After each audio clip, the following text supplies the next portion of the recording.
ओम शांति। 7 अप्रैल 2025। आज की मुरली का सार है, मीठे बच्चे सबसे अच्छा दैवी गुण है शांत रहना। मीठे बच्चे सबसे अच्छा दैवी गुण है शांत रहना, अधिक आवाज़ में न आना, मीठा बोलना।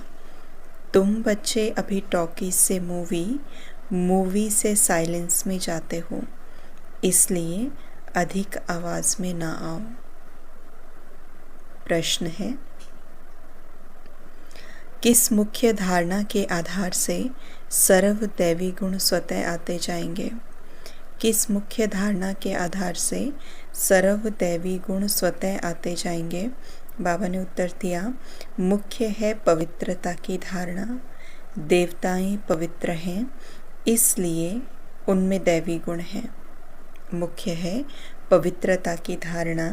देवताएं पवित्र हैं, इसलिए उनमें दैवी गुण हैं। इस दुनिया में कोई में भी दैवी गुण नहीं हो सकते। रावण राज्य में दैवी गुण कहाँ से आए?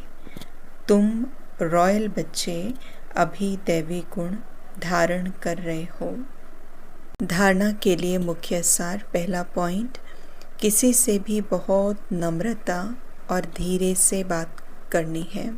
किसी से भी बहुत नम्रता और धीरे से बातचीत करनी है। बोलचाल बहुत मीठा हो, साइलेंस का वातावरण हो, कोई भी आवाज़ ना हो, तब सर्विस की सफलता होगी। दूसरा पॉइंट है, सच्चा सच्चा आशिक बन एक माशूक को याद करना। याद में कभी आंखें बंद कर कांध नीचे करके नहीं बैठना है, देही अभिमानी होकर रहना है। सच्चा सच्चा आशिक बन एक माशूक को याद करना।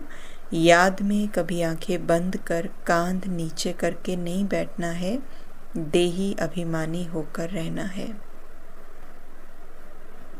आज का वरदान, सर्व खजानों को स्व के प्रति और औरों के प्रति यूज़ करने वाले अखंड महादानी भव। सर्व खजानों को स्व के प्रति और औरों के प्रति यूज़ करने वाले अखंड महादानी भव। जैसे बाप का भंडारा सदा चलता रहता, रोज़ देते हैं, ऐसे आपका भी अखंड लंगर चलता रहे।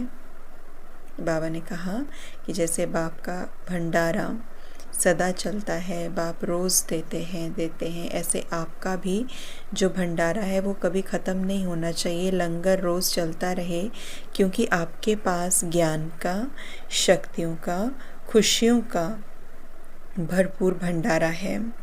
इसे साथ में रखने, वो यूज़ करने में कोई भी खतरा नहीं है। ये भंडारा खुला होगा तो चोर नहीं आएंगे, बंद रखेंगे तो चोर आ जाएंगे। इसलिए रोज़ अपने मिले हुए खजानों को देखो और स्व के प्रति और औरों के प्रति यूज़ करो, तब अखंड महादानी बनेंगे। तो बाबा ने कहा, जो खजाने तुम बच्चों को दिए हुए हैं, जो प्राप्तियां दी हुई हैं, तो उन्हीं प्राप्तियों के आधार से वो खजाना, वो लंगर जो है, वो भंडारा चलता रहे। रोज़ उन्हों को अपने प्रति हम यूज़ करें और बाकियों के प्रति यूज़ करें, तो अखंड महादानी बनेंगे। स्लोगन, सुने हुए को मनन करो, मनन करने से ही शक्तिशाली बनेंगे।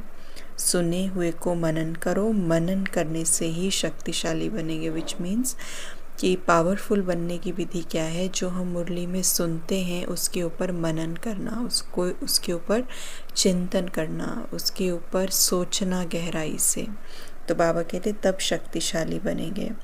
अव्यक्त इशारे, कंबाइंड रूप की स्मृति से सदा विजयी बनो।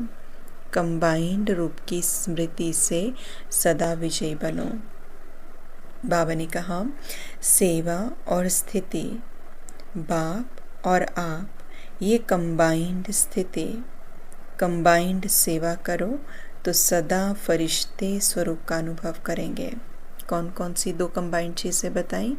कंबाइंड स्थिति कौन सी है? बाप और आप, मैं और बाप। तो जैसे बाप की स्थिति वैसे मेरी स्थिति, तो बाप और आप, ये कंबाइंड स्थिति हो गई।